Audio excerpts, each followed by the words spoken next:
नमस्कार मंडळींनो, आजच्या दिवसाच्या ब्लॉगमध्ये तुमचं मनापासून स्वागत केलं आणि आज माघी गणेश जयंतीचा दिवस दुसरो.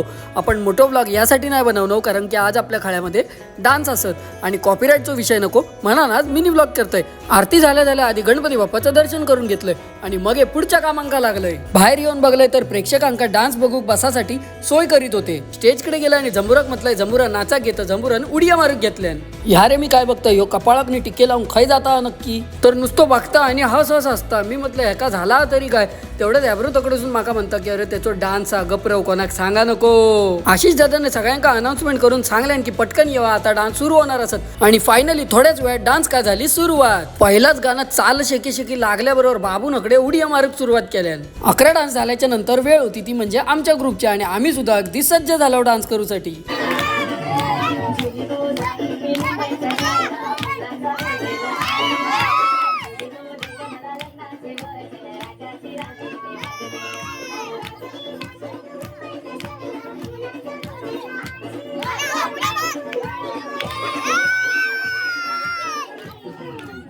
आमचो डान्स झाल्यानंतर मोठूचो डान्स इलो आणि ह्यारे काय बघतोय, मोठू स्टेपच विसरलो. विश्राम दादा तेका म्हणता काय रे मेल्या, चांगल्या डान्सची वाट लावलं तर सर पवनसिंग तकडेसून म्हणता एका आता मी ठोकतोय. मग हे मोठून मनार घेतल्यानं आणि टी शर्ट बिशर्ट काढून बसलो पान बनवक. ए पानवाला बाबू कसला भारी गाणं होता. मग आशिष दादा आपल्या खाळ्यातल्या लेडीज डान्स ग्रुप मधलो लबुबू उचलल्यानं आणि त्याच्यावरून वावळून पिंट्यावरती टाकल्यानं आणि म्हटल्यान पिंट्या परीक्षेत चांगलं पास होऊन देत. सगळे डान्स झाल्यानंतर आम्ही सगळेजण दणकावून नाचलो. शिरा पडली तोंडार आशिष दादा पिंट्यार केलेली देवस की आशिष दादाच फिरली.